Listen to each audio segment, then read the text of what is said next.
Hi,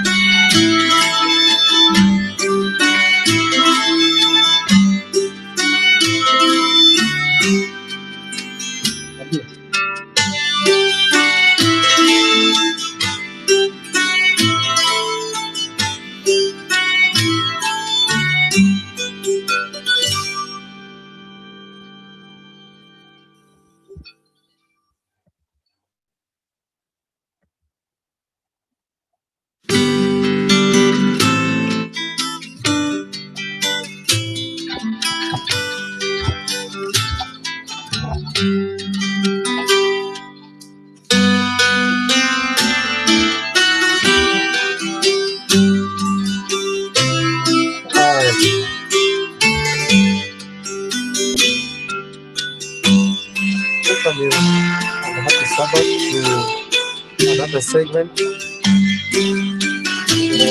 country living that we can be able to come and share about what.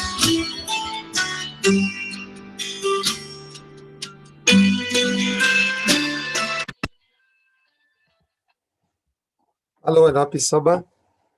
We we welcome you to another segment where we can be able to come and share with you uh, all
for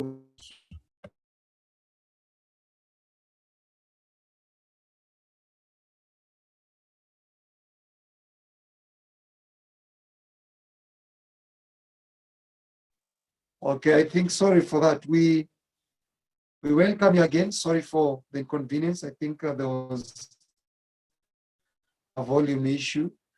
So we're saying that at Christ, we in this segment we decided, considering the time that we are living, that we want to follow Christ where He is. And my wife just read Psalm 77, Psalm 77 verse 13. Which says, Thy way, O Lord, is in the sanctuary, who is a God like our God. yes, Christ is in the most holy place. And we realize that if Christ is in the most holy place, we have to follow Him, because we have to follow Him by faith.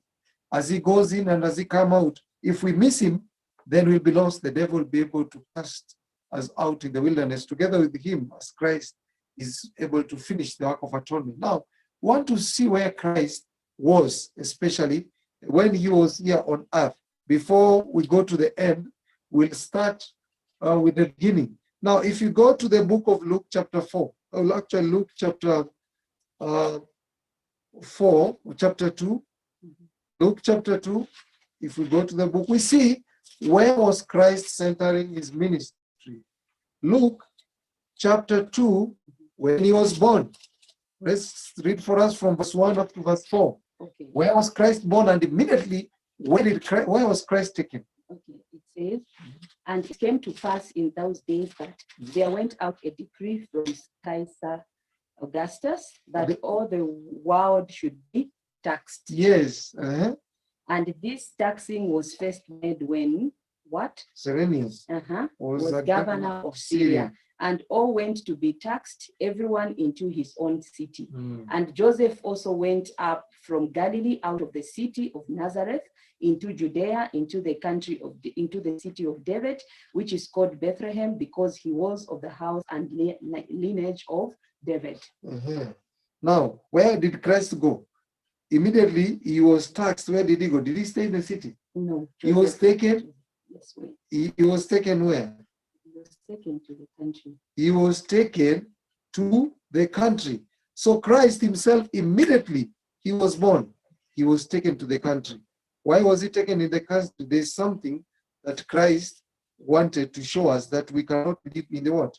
In the city. Now let's go to another verse. We look at several verses. Let's go to the book of Matthew chapter 14, verse 13. We look at a few verses, then we open the discussion. Matthew chapter 14, verse 13.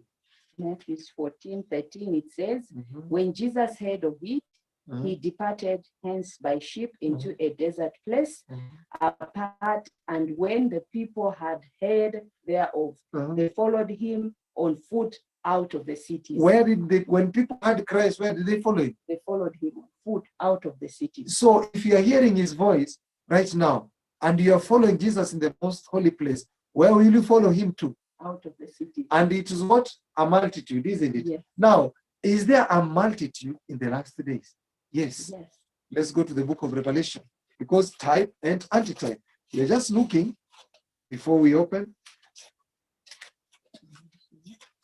Let's go to the book of Revelation chapter 7.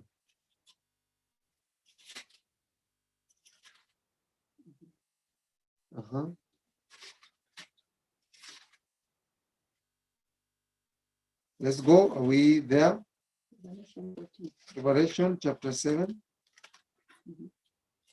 Revelation chapter 7. Let's see this multitude. Verse 1. Verse 1, 7:1. And after these things I saw 4 angels standing on the 4 corners of the earth, holding the 4 winds of the earth, that the wind should not blow on the earth, nor on the sea, nor on any tree.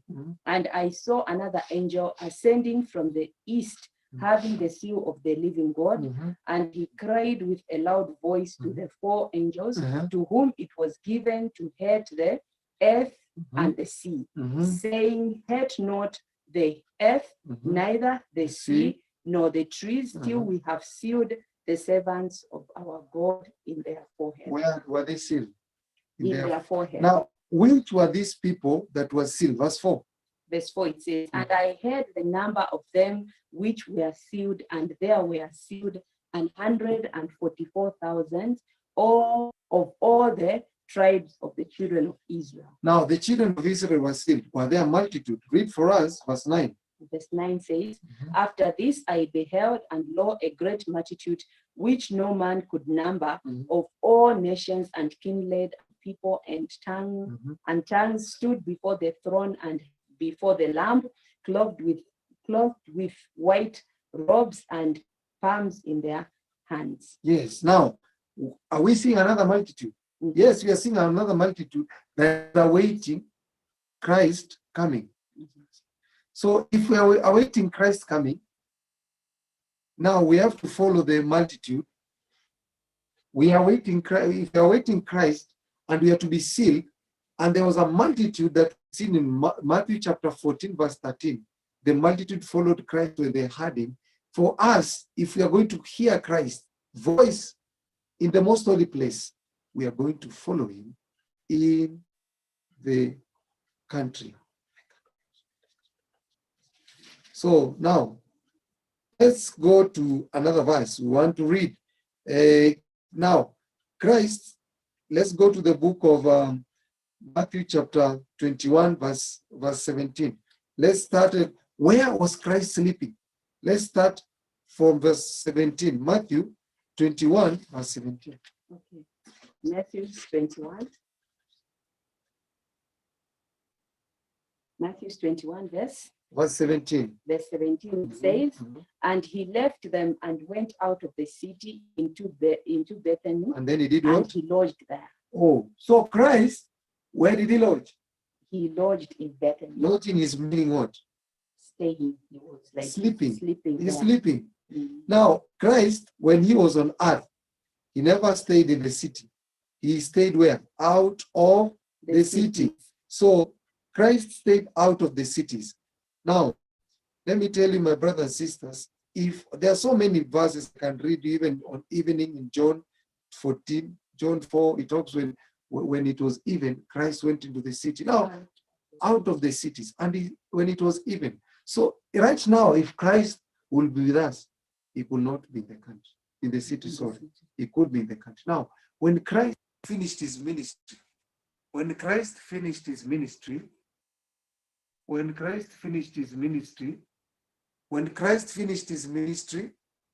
what did he do?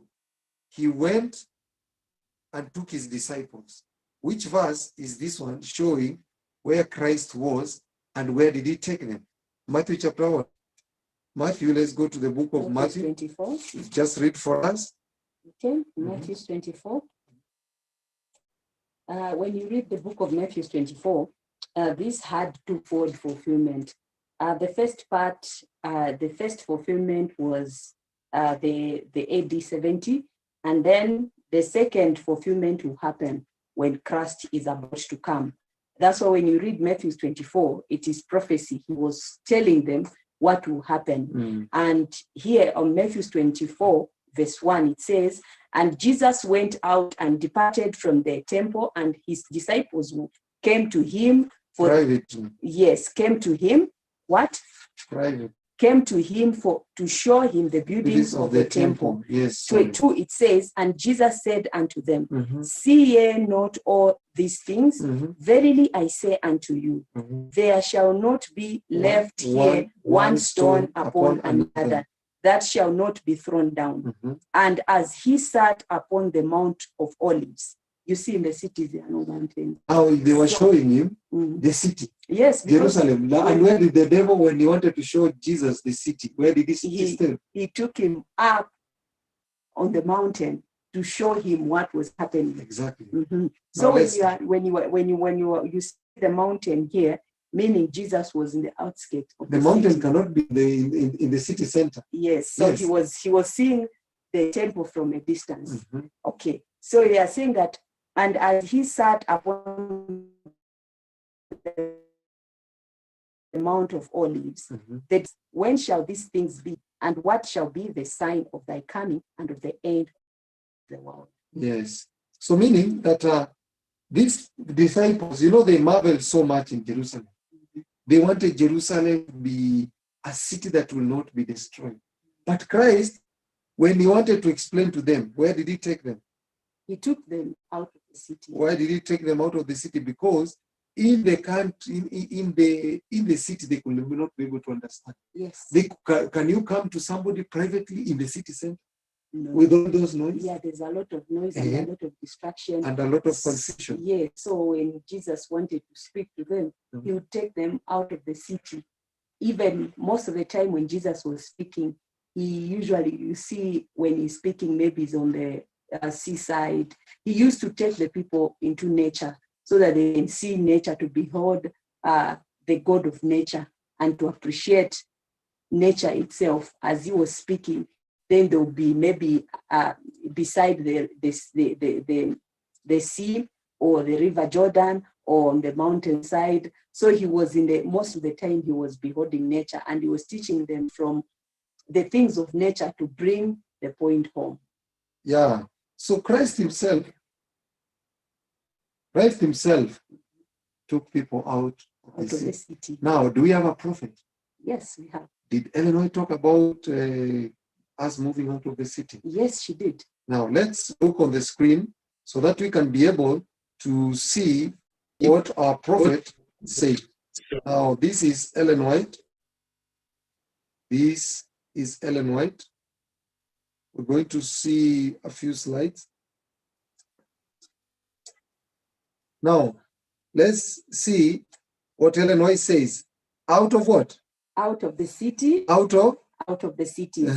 This has been my message for years. Now, this has been the message of who inspired Sister White? It's God. It's Christ himself and God.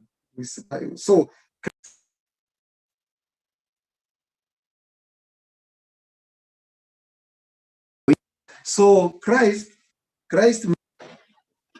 message is what? We move out of the city. Now, down there, this is Counsels on Health, page 281.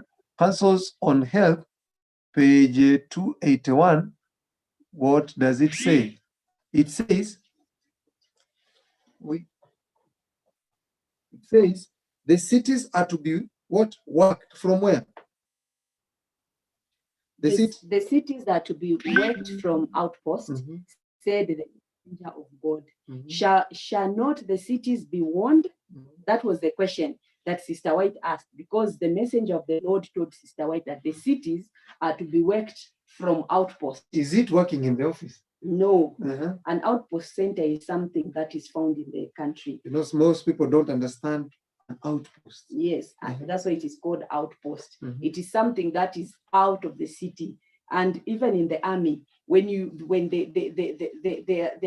there's some outposts where they are situated, which are not put in the cities.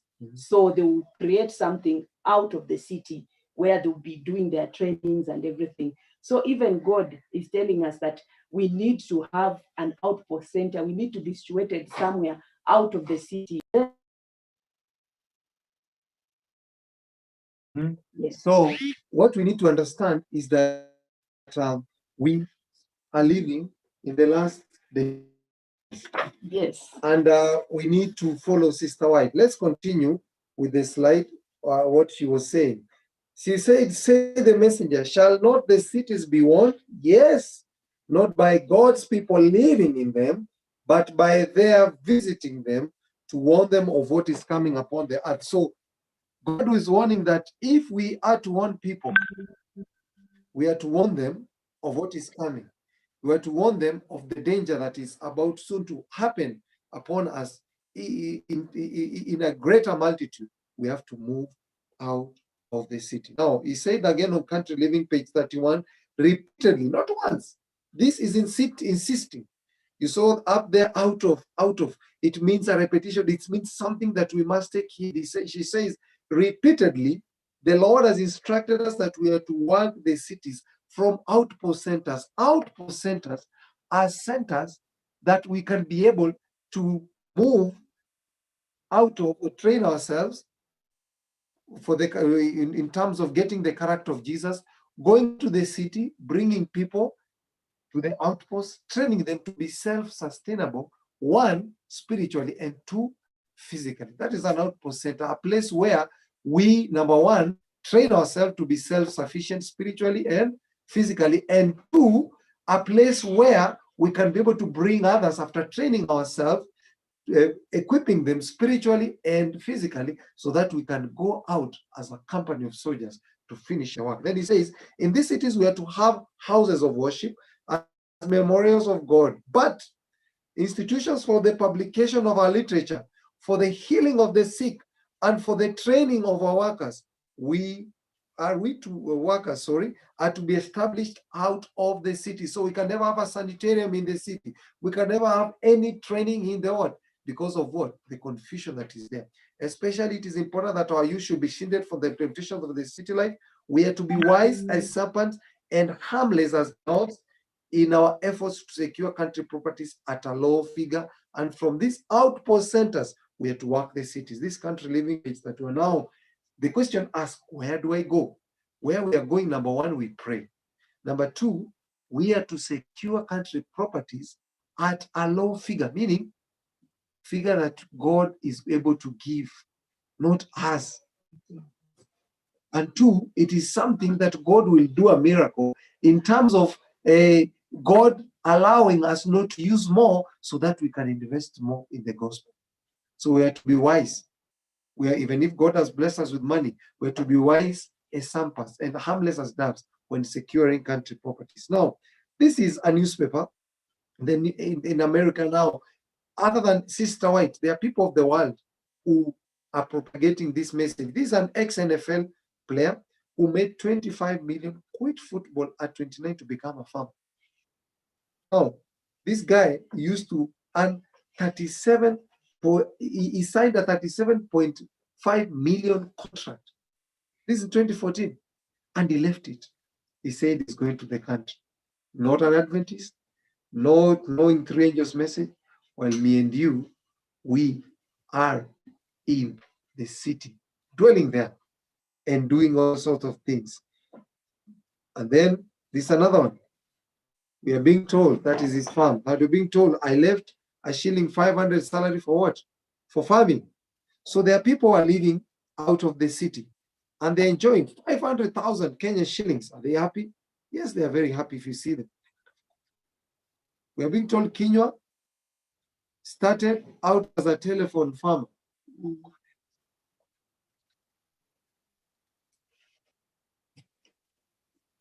But quit his job in 2018, giving up a 13-year career, to jump full-time into farming on a 3-acre family land in West.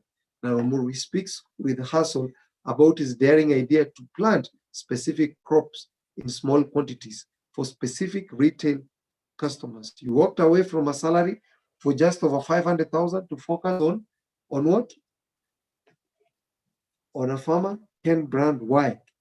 So my brothers and sisters, the thing that is making us to stay in the cities because we are what? We are slaves. Yeah, we are slaves. The thing that made the children of Israel to love Egypt more than Israel is because they are what? They were slaves. Can a slave have a right? No.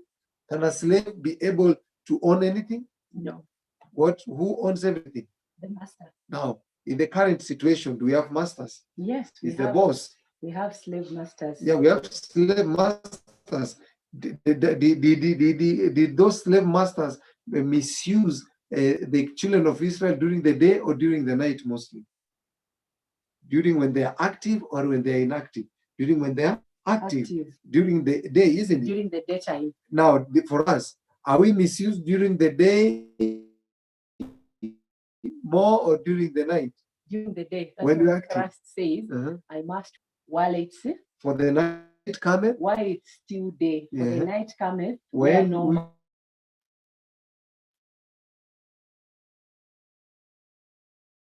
can work. So work is not during the night, it's keeping us. That's what is keeping us. Now, you do know the exodus of the children of Israel was a time event. Even for us, this message is what? Is a timely message. So, my brothers and sisters, there are things I'm going to jump so that we can be able to know where we are. And let me tell you, there's something that I want to show you, that in the future, there's going to be something. There's going to be something. Now, let's go here.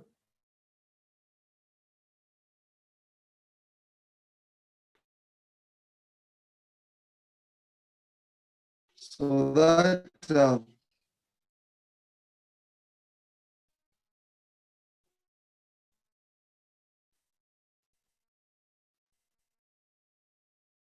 why should we go to the country? Before we start, a few experiences. Why should we go to the country? The mark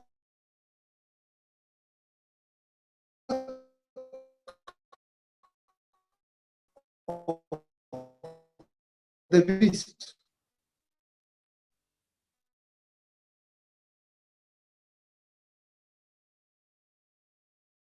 Crisis.